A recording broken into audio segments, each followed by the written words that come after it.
நண்பர் அருண்மா வந்து நீங்கள் இந்த செஷனுக்கு வரணும் அப்படின்னா என்ன டைம்னு கேட்டேன். ஆக்சுவலாக 2 to 5ன்னாரு. இந்த இந்த ஒழுங்காக வேலை செய்கிற அதிகாரிகளை வந்து பழி வாங்குறதுக்காக இந்த தண்ணி இல்லாத காட்டுக்கு மாற்றாங்க பார்த்தீங்கல்ல, அது மாதிரி இந்த செஷன் என்ன லிரிசிஸ்ட்டை என்ன 2:30 மணிக்கு அனுப்பிச்சிருக்காருன்னு ஆரம்பத்தில் எனக்கு ஒரு பெரிய டவுட்டாக இருந்துச்சு. சரி, ஒரு நண்பர் அப்படியே செஞ்சுருக்க மாட்டார் அப்படின்ற ஒரு இதோடு தான் வந்தேன். தமிழ் ஸ்டுடியோ வந்து எனக்கு 2011 இருந்து எனக்கு பழக்கம் அவங்க. ஆனால் ஏன் நம்ம வெளியிலேருந்து ஒரு விஷயத்த கிரிட்டிசைஸ் பண்ணிக்கிட்டு இருக்கிறதுல எனக்கு உடன்பாடு இல்லை. அங்கே போய் நம்மளால் முடிஞ்ச அளவுக்கு என்னென்ன மாற்றணும், நமக்கான ஆட்களை அங்கே போய் கொண்டு போய் சேர்க்கணுன்றதுல ரொம்ப நான் கான்சியஸாக இருந்தேன். அப்படி நான் ஒரு வணிக தினமலரில் அங்காடி தெருன்னு ஒரு வணிக பகுதி வந்துச்சு. அது ஒரு லைஃப் ஸ்டைல் பேஜஸ். அந்த லைஃப் ஸ்டைல் பேஜஸில் வந்து அப்போ தான் நான் உங்கள்கிட்ட எங்களுடைய எடிட்டர்கிட்ட சொன்னேன், இப்படி தமிழ் ஸ்டுடியோன்னு ஒரு அமைப்பு இருக்குது. அப்போ வந்து முழு நாள் ராத்திரி விழான்னு நினைக்கிறேன், பௌர்ணமி ரன். ஆமாம், ராத்திரியெல்லாம் படம் போடுவாங்க. ஆக்சுவலாக என்னென்ன அருண் வந்து சப்டைட்டில் போடவே மாட்டார். அதுதான் அவர் பெரிய இதாக இருக்கும். ஏன்னா எனக்கு தமிழில் ஒரு சில படம் போட்டாலே எனக்கு புரிஞ்சுக்கிறது ரொம்ப கஷ்டம். ஏன்னா இவர் சப்டைட்டிலும் போட மாட்டேன்றாரு. சப்டைட்டில்னா ஒரு கண்ணு இங்கே இருக்கும், ஒரு கண்ணு இங்கே இருக்குமா, இப்படியே பார்த்துக்கிட்டே எப்படியோ ஓரளவுக்கு புரிஞ்சுக்கிடுவோம். ஆனால் இல்லை, அதோட ஃபீலை பாருங்கள் அப்படின்னு ஃபஸ்ட்டு எனக்கு அறிமுகப்படுத்தினது அருண் தான். ஸோ அப்போ இருந்து எனக்கு தமிழ் ஸ்டுடியோ எனக்கு நெருக்கமானது, இந்த பியூர் சினிமாவும் எனக்கு ரொம்ப நெருக்கமானது. ஒரு பத்திரிகையாளனாக போனவன் ஒரு சிறப்பு விருந்தினராக வந்தது வந்து என்னோடய தனிப்பட்ட வாழ்க்கையில் நான் செஞ்ச புண்ணியம் அல்லது பாக்கியம், நல்வாய்ப்பு அப்படின்னு நான் ஃபீல் பண்ணுறேன். அதுலேருந்து தான் நான் வந்தேன். நண்பர்களுக்கு எல்லாருக்கும், அருணுக்கு நன்றி, நண்பர்கள் எல்லாத்துக்கும் நன்றி. ஏன்னா வழக்கமாக 2:30 மணி செஷன்னா நான் குறைஞ்சபட்சம் ஒரு 10 பேர் 12 பேர் இருப்பீங்க. சரி, கைகால ஆட்டி ஏதாவது ஒன்று பேசி ஒப்பேத்திட்டு போயிடலாம் அப்படின்னு நினச்சேன். உங்கள் கண்ணை பார்த்தா எனக்கு உண்மையிலே ரொம்ப பயமாக இருக்குது. சரி, முடிஞ்ச அளவுக்கு என்னால் ஒரு லிரிக் ரைட்டராக என்னால் என்னென்ன விஷயங்கள் சொல்ல முடியுமோ அல்லது உங்கள்கிட்ட இருந்து என்னென்ன பெற முடியுமோ அது 2 பேரும் சரிசமமாக பகிர்ந்துக்கிறலான்னு நினைக்கிறேன். தமிழ் சினிமா மட்டும் இல்லை, இதெல்லாம் வரைக்கும் பொது சமூகம் கூட லிரிக்ஸை ஒரு பொருட்டாக கருதலை அப்போ நான் ஃபீல் பண்ணுறேன். பாட்டை கருதி இருக்கு, ஆனால் ஒரு பாடலாசிரியராக அது கருதவே இல்லை. இன்னும் சொல்ல போனால் இங்கே வந்த இடத்துல நானே கிரிட்டிசைஸ் பண்ணியிருக்கேன். கிட்டத்தட்ட தமிழ் ஸ்டுடியோ ஆரம்பித்து இத்தனை வருஷம் ஆயிடுச்சு. இவ்வளோ எனக்கு தெரிஞ்ச ஒரு 500-600 சிறப்பு நிகழ்ச்சிகள் நடத்தியிருப்பாங்கன்னு நினைக்கிறேன். ஒரு 1000 கெஸ்டாவது வந்துட்டு போயிருப்பாங்க. ஒரு பாடலாசிரியரை கூப்பிட்றதை தான் முதல் முறைன்னு நான் நினைக்கிறேன். ஸ்நேகன் ரொம்ப அது ரொம்ப ரொம்ப ரேரு. கடுக்கு இருந்த ஏதோ ஒரு உளுந்த பருப்பு மாதிரி. ஆனால் ஒரு இயக்குநர்களுக்கு அவ்வளோ வாய்ப்பு தர்றாங்க. நண்பர் இயக்குநர்களுக்கு 1008 இயக்குநர்கள், இன்னைக்கு கூட 2-3 இயக்குநர்கள் வர்றாங்க. இதுக்கு முன்னாடி பல இயக்குநர்கள் நான் பார்த்துருக்கேன். ஒளிப்பதிவாளர்கள், படத்தொகுப்பு, ஆர்ட் டைரக்ஷன், காஸ்டிங் எல்லாத்துலேருந்து வந்துட்டாங்க. நம்ம தமிழ் பாடலாசிரியர்களை ஏன் இதில் வரைக்கும் நம்ம கொண்டாடலன்றது ஒரு பாடலாசிரியராக எனக்கு இப்போ வரைக்கும் ஒரு வேதனை உண்டு. பாட்டு ஏன் தமிழ் சமூகத்துக்கு முக்கியம்னா, இப்போ மட்டும் இல்லை, காலங்காலமாக நம்ம பாட்டோட தான் நகர்ந்து வந்திருக்கோம்னு நான் நினைக்கிறேன். ஊர்ப்புறங்களில் பார்த்தீங்கன்னா, ஆக்சுவலாக இந்த செஷன் போகிறதுக்கு முன்னாடி உங்களுக்கு நான் என்னோட விரிவான அறிமுகத்தை நான் சொல்லிடுறேன். ஒருவேளை நீங்கள் கேள்வி கேட்குறதுக்கோ மற்ற விஷயங்களுக்கோ இது யூஸ் ஆகலாம். இல்லைன்னா ஒரு பாடலாசிரியர் எந்த பகுதியிலேருந்து இங்கே நகர்ந்து வந்திருக்கான்றதை நீங்கள் புரிஞ்சுக்கிறதுக்கோ அல்லது விஷயங்கள் தெரிஞ்சுக்கிறதுக்கோ அது யூஸாக இருக்கும்னு நினைக்கிறேன். என்னோட பேர் ஆப்பா ராஜாங்க. எனக்கு ஊர் தேனி மாவட்டம் பெரியகுளம். நான் படித்ததெல்லாம் +2 வரைக்கும் பெரியகுளத்தில் தான். ஒருத்தவன் தேனியில் பிறந்தான், அது ஒரு ஆம்பளை பையன் தேனியில் பிறந்தான், அவனுக்கு என்னென்ன நடக்கும்னு உங்களுக்கு எல்லாம் தெரியும்னு நினைக்கிறேன். ஏன்னா எங்கள் ஊரில் மும்மூர்த்திகள் இருக்காங்க. பல மூர்த்திகள் இருந்தாலும் அந்த மும்மூர்த்திகள் எல்லாத்துக்கும் தெரிஞ்சிருக்கும். வைரமுத்து, இளையராஜா, பாரதி ராஜா. ஒருத்தவன் ஸ்கூலுக்கு போய் 10ஆம் வகுப்பு தாண்டினாலே அவனுக்கு கட் பண்ணால் ஆனமலை பஸ் ஸ்டாண்ட்லேருந்து ஸ்ட்ரைட்டாக கோயம்பேடு தான் தெரியும். அந்த அளவுக்கு எங்களோட சினிமாவுக்கும் எங்களுக்குமான உறவு அப்படி. நாங்கள் பிறந்ததுலேருந்தே கிட்டத்தட்ட ஒன்று பொண்ணுங்கன்னா கள்ளிப்பால் ஊற்றிருப்பாங்க, பசங்கன்னா இப்படி சினிமா பால் ஊற்றி வளர்த்துருவாங்க. ஆட்டோமேட்டிக்காக பசங்களுக்கு இது அப்படியே நகர்ந்துக்கிட்டே வரும். அப்படி எனக்கு ஆரம்பத்தில் சினிமா பற்றி எதுவுமே தெரியாது. சினிமா பார்ப்போம், அது ஒரு பொழுதுபோக்கு ஊடகம், அவ்வளோதான். எங்கள் வீட்டு பக்கத்தில் என்னோட கிளாஸ்மேட் ஒரு பையன் செல்வபிரசாத்னு ஒருத்தன் படிச்சுக்கிட்டு இருந்தான். 9th B section. நான் அவன் கூட படிச்சுட்டு இருந்தேன். அவனுடைய அம்மாவோட அண்ணன் பையன் தான் கவிப்பேரரசர் வைரமுத்து. ஏன்னா பெண்களுக்கும் ஆண்களுக்குமான வயசு நிறைய வித்தியாசம் இருக்கும். கவிப்பேரரசர் விட சின்ன வயசு என்னோட நண்பனுடைய அம்மா. அவங்க வீட்டுக்கு வைரமுத்து அடிக்கடி வருவார்னா எப்படி வருவார்னா சாதாரண வரமாட்டார். ஒரு முறை எனக்கு தெரிஞ்சு ஏதோ ஒரு அஜித் பட ஷூட்டிங் ஏதோ முடிஞ்சுன்னு நினைக்கிறேன். எங்கள் தெருவில் வந்தார் வைரமுத்து. எங்கள் தெருவில் ஒரு பெரிய ஸ்ட்ரீட் இருக்கும், கிட்டத்தட்ட ஒரு 15-20 கார்லங்க. அப்படியே வந்து டக்குன்னு அப்படியே இறங்குறப்போ அப்படியே ஒரு ராஜ தோரணியாக இருந்துச்சு. அவரோட ஜிப்பா, இந்த பொருளாதாரம், ஆடம்பரம். எனக்கு ஃபஸ்ட்டு எனக்கு இந்த நாகரிகம்லாம் எதுவுமே தெரியாது. நாகரிகம்னா உடை சார்ந்த நாகரிகம். எனக்கு ஆரம்பத்தில் என்ன ஒரு ஆம்பளை சுடிதார் போட்டு வர்றாரு அப்படின்னு ஆரம்பத்தில் எனக்கு டவுட்டாக இருந்துச்சு. லாஸ்ட்டில் பார்த்தா அந்த வைரமுத்தோட இந்த கம்பீரம் இருக்குது பார்த்தீங்களா, என்னை பயங்கரமாக மிரட்சி ஆக்குச்சு. சரியா 7வது படிக்கிறப்ப வைகறை மேகங்கள் எனக்கு புத்தகம் நான் படித்தேன். அந்த புக்குன்றது கிட்டத்தட்ட அவருடைய கல்லூரி காலகட்டங்களுக்கு பின்னாடி வந்த புத்தகம் நினைக்கிறேன். அதிகபட்சம் 78 அல்லது 79 அந்த பீரியடாக இருக்கலாம். ரொம்ப பழைய புக்கு. ஒன்றுமே புரியல எனக்கு, சுத்தமாகவே புரியல. சரின்னு விட்டுட்டேன். அப்புறம் 9th படிக்கிறப்ப எங்கள் ஊரில் வலம்புரிஜான் வந்தார். வலம்புரிஜானுடைய சரி அவர் வர்றப்ப அவருடைய புக்ஸ் எல்லாம் எங்கள் தெருவில் விற்றுட்டு வர்றாங்க. ஊர்லேயும் நிறைய இடங்களில் விற்றுட்டு இருந்தாங்க. நான் போய் பார்த்தேன். சாதாரண மனிதரின் சரித்திரம்னு ஒரு புத்தகம். எனக்கு ரொம்ப ஆர்வமாக இருந்துச்சு. வலம்புரிஜான் எப்படி அரசியல் தளத்திலையும் மற்ற களங்கள்லையும் இப்படி வந்தாருன்றதை பற்றியான புக்கு. கிட்டத்தட்ட அவரோட பயோகிராஃபி மாதிரி தான். ரொம்ப அட்டகாசமாக இருந்துச்சு. நான் அவருடைய மற்ற புத்தகங்கள் நான் சொல்கிறது 9th படிக்கிறப்ப நீர்க்காகங்கள், நேரம் என்பது நிலமல்ல, வலைஞர் நெஞ்சில் கலைஞர், அம்மா அழைப்பு, சீனா சிவப்பானது ஏன், நீங்கள் கேட்காதவை, நான் கழுதையான போது, இதெல்லாம் படித்த பிறகு ஓரளவுக்கு நல்ல ஆர்வம் வந்துச்சு. அப்புறம் திரும்ப வைரமுத்துக்கு வந்தேன். வைரமுத்து அப்போ நான் 10th படிக்கிறப்ப தான் வைரமுத்துக்கு சாகித்ய அகாடமி அறிவிச்சாங்கன்னு நினைக்கிறேன். சரி, அதுக்கு பின்னாடி அப்போ வந்து பெய்யன பெய்யும் மழை புத்தகத்தோட நூல் வெளியீட்டு விழாவுக்கு பெரியகுளத்துலேருந்து ஒரு பெரிய டீம் போனாங்க. அந்த பஸ்ஸுக்கு முன்னாடி பெய்யன பெய்யும் மழை நூல் வெளியீட்டு விழா அப்படின்னு பெருசாக போட்டிருந்தாங்க. நான் அப்போ தான் வைரமுத்தை கவனிக்க ஆரம்பித்தேன்.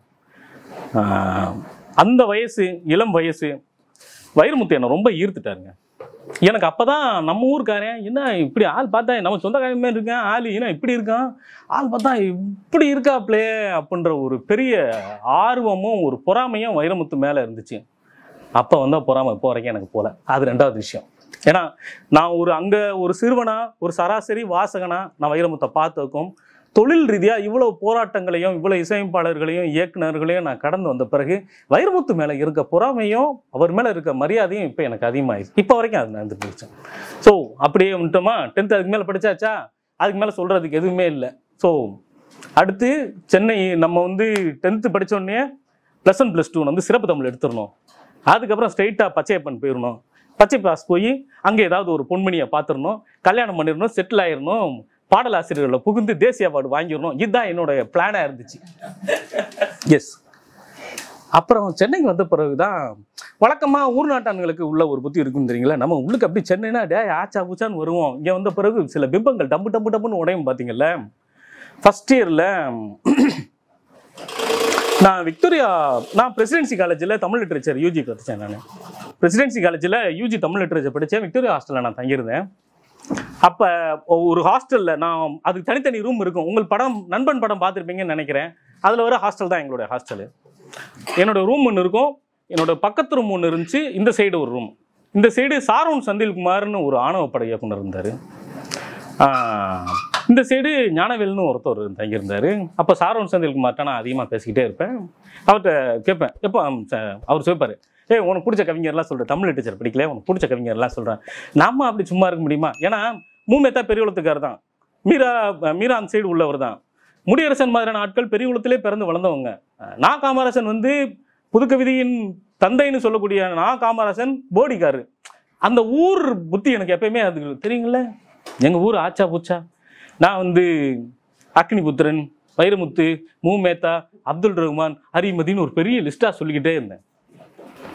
கூப்பிட்டு அதெல்லாம் அந்த காலம் மண்ணோட மக்களுடைய படைப்பாளிகள் நீ படிச்சிருக்கியான்னு கேட்டார். எனக்கு ஒன்றுமே தெரில. அப்போ தான் முதல் முறையாக பச்சையப்பன் ஒரு கவிஞருடைய புத்தகத்தை அறிமுகப்படுத்தினார். ரொம்ப அற்புதமான படைப்பாளி, இப்பயும் நாம் இயக்கக்கூடிய கவிஞர் பச்சையப்பன். அவருடைய உனக்கு பிறகான நாட்களில், கல்லால மரம், தும்பிகள் மரணமுறும் காலம், இதெல்லாம் எனக்கு பெரிய தாக்கத்தை ஏற்படுச்சு. இது இந்த பக்கமா, இது ரைட் சைடு சாரன் செந்தில்குமார், இந்த சைடு ஞானவேல்னு ஒருத்தவர் சும்மா பேசவே மாட்டார். அப்புறம் நம்மளா போய் இப்படியே கெஞ்சி கூத்தாடி பேசினா போதும். அவர் அப்போ வந்து பிஹெச்டி பண்ணிக்கிட்டு இருந்தாருன்னு நினைக்கிறேன். எந்நேரமும் ஒரு மனுஷன் படிச்சுக்கிட்டே இருப்பாருங்க. அவர்கிட்ட நீங்கள் பேச வேண்டிய அவசியமே இல்லை. அவரை கவனிச்சுக்கிட்டே இருந்தால் போதும், நீங்கள் ஓரளவுக்கு உங்கள் வாழ்க்கையில் முன்னேறலாம். என்னை பொறுத்தளவுக்கு ஒன்று, அவர் ரூமில் பாட்டு ஓடிக்கிட்டே இருக்கும், ஏதாவது ஒன்று படிச்சுக்கிட்டே இருப்பார், இல்லைன்னா எழுதிக்கிட்டே இருப்பார். அதிகபட்சம் கேட்டிங்கன்னா நல்லா இருக்கீங்களா, சாப்பிட்டீங்களா, இந்த 2 வாரத்தை தவிர்த்து அவருக்கு எதுவும் தெரியாது. ஒரு மனுஷன் நான் சாரன் செந்தில்குமார்னு இருப்பேன். அப்போ வந்து ஞானவேலை பார்க்கறதுக்காக அவரோட நண்பர் ஒருத்தர் வந்தார், அடிக்கடி வருவார். அவர் வந்து ஒருவேளை ஞானவேல் ஏதாவது படிச்சுக்கிட்டே இருந்தாருன்னா என் ரூமில் வந்து பேசிக்கிட்டே இருப்பார். அவரை பேச பேச பேச எனக்கு அப்போ தான் கொஞ்சம் சினிமா ஆசை ரொம்ப அதிகமானுச்சு. அந்த ஞானவேல்னு சொன்னேன்ல, அந்த ஒரு பிஹெச்டி ஸ்காலர், அவர் தான் தாசே ஞானவேல். இந்த ஜெய்பீம், கூட்டத்தில் ஒருத்தன், இப்போ ரஜினியோட இந்த படம்லாம் எடுத்தவர், வேட்டையன். அவரை பார்க்க ஒரு நண்பர் வருவார்னு சொன்னார்ல, அவர் பேர் ராஜமுருகன். ராஜமுருகன் வந்து அவர் சாரன் செந்தில்குமார் ஞானவேலை பார்க்க வருவார். அப்போ லூசு பையன் ஒரு தொடர் வந்து ஆனந்தவட்டனில் எழுதிக்கிட்டு இருந்தாருன்னு நினைக்கிறேன். அவர் அப்புறம் தான் வெளியே வந்து எழுதியிருப்பாரு. திடீர்னு ராஜமுருகன் ராத்திரியெல்லாம் பேச ஆரம்பிப்பாருங்க. ராஜமுருகன்கிட்ட பேசுறது வந்து ரொம்ப சுவாரஸ்யமாக இருக்கும். பயங்கர கேலி கிண்டலாம் பேசிக்கிட்டு இருப்பாரு. நான் ஏற்கனவே இந்த வானம்பாடி கூட்டத்தோட கவிதைகளை மட்டுமே படிச்சுக்கிட்டு இருந்தேன். எனக்கு வேறு விதமான கவிதைகளை அடிமைப்படுத்தினது வந்து ராஜமுருகன் தான். குறிப்பாக ஒரு நாள் ராத்திரி கிட்டத்தட்ட 4-4:30 வரைக்கும் அங்கே வெளியே ஒரு டீ கடை இருக்கும். விக்டோரியா ஹாஸ்டல் தெரியும், ஒரு அடர்ந்த ஐஐடி பார்த்தீங்கன்னா எப்படி இருக்குமோ அது ஒரு குட்டி ஐஐடி மாதிரி விக்டோரியா ஹாஸ்டல் இருக்கும். மரங்கள் ஃபுல்லாக இருக்கும், புல்வெளிகள் இருக்கும், ரொம்ப அட்டகாசமாக இருக்கும். அந்த ராத்திரி நேரங்களில் முழிச்சிருந்து நீங்கள் நடந்து போனாலே போதும், கழுதிக்கு கூட கவிதை வரும். அப்படி ஒரு அட்டகாசமான பிரம்மாண்டமான இடம் இருந்தது. ஏன்னா பீச் எய்தாப்பில் பீச் இருக்குது. பீச்சிலேருந்து வர்ற காற்று, அடர்ந்த மரம், ரொம்ப ரம்மியமான சூழல், எந்த சத்தமும் இல்லாத இடம், 2 காதலர்கள் பேசுறதுக்கு அட்டகாசமான இடம். காதலை தாண்டி ஒத்த கருத்துள்ள 2 பேர் உட்கார்ந்து பேசணும்னா படைப்போட ஒரு கலையோட உச்சம் அதுதான் நினைக்கிறேன் நான். அப்படி ராஜமுருகன் பல நேரம் பேசியிருக்காரு. அதில் திடீர்னு ஒரு முறை அவர் பேசிக்கிட்டு இருக்கும்போது சொன்ன ஒரு கவிதை தான், யாராவது அவளை அவசரமாக கொலை செய்யுங்கள், மீட்டுதலில் உடையும் தந்தி கம்பி என யாராவது அவளை அவசரமாக கொலை செய்யுங்கள், அடுத்த ஜென்மத்தில் நீங்கள் தேவதாஸ் ஆகும்போது நான் வண்டி ஓட்டி கடன் கழிக்கிறேன் ஒரு பயம் இருக்கும். நான் கேட்டுட்டு அப்படியே ரொம்ப மிரண்டு போயிட்டேன். அப்போ இப்படி ஒவ்வொரு முறையும் ஏதாவது ஒரு கதைகளை சொல்லுவார். அப்போ 2-3 கதைகள் ராஜமுருகன் என்கிட்ட சொல்லிக்கிட்டு இருந்தாருங்க. நான் 3rd இயர் படிச்சுக்கிட்டு இருக்கேன். அப்போ தான் எனக்கு சினிமாவுக்கு போகணுன்னு ஆசை இருக்குது. ஆனால் எப்படி போகணுன்னு எனக்கு தெரியவே தெரியாது, யாரை போய் பார்க்கணுன்னு தெரியாது. அதனால வழக்கம் போல் சென்னைக்கு ஒரு பையன் வந்தால் சினிமாவுக்கு போகணும்னா அல்லது வேறு விஷயங்கள் பார்க்கணும்னா அடிப்படையில் இந்த பேச்சு போட்டி, கவிதை போட்டி, கட்டுரை போட்டி போவாங்க பார்த்தீங்கல்ல, அப்படி நாங்கள் போய்கிட்டு இருந்தோம். அப்போ எனக்கு ரொம்ப ரொம்ப முக்கியமான 3 நண்பர்கள் ரொம்ப நெருங்கியவர்களாக இருந்தாங்க. இப்போ திமுகவில் தமிழன் பிரசன்னான்னு ஒரு பையன் இருக்கான்னு நீங்கள், அவன் இப்போ தமிழக வெற்றி கழகத்தில் ராஜ்மோகன் ஒரு பையன் இருக்கான். மிர்ச்சியில் இருந்து ரேடியோ மிர்ச்சி ஆர்ஜே ஷான்னு ஒரு பையன். இப்போ விஜய் டிவியில் இந்த துளிர்னு ஒரு பாக்ஸ் ஆஃபீஸ் ப்ரொடக்ஷன் கம்பெனி வச்சுருக்க ஜெகன், நாங்கள் நெருங்கிய நண்பர்கள்.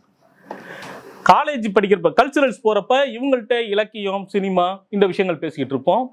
காலேஜ் போனால் காலேஜ் ஒரு தண்டகர்மாந்திரமான காலேஜாக இருக்கும். அது எப்படி தெரியுங்கள, ஒரு படைப்பாளனுக்கான கலை எங்கேருந்து வருதுன்னு பர்சனலாக நான் ஃபீல் பண்ணுறேன்னா, அவனுடைய கனவு உலகத்துக்கும் யதார்த்த உலகத்துக்கும் நடக்கல அந்த நெருக்கடி இருக்குது பார்த்தீங்களா.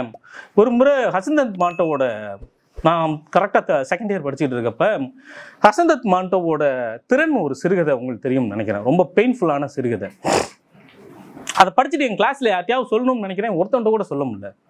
ரொம்ப கடுப்பாக இருக்கும் எங்களுக்கு. நான் தமிழ் லிட்ரேச்சர் படிக்கிறப்ப இக்கால இலக்கியம்னு ஒரு பாடம் இருந்துச்சு.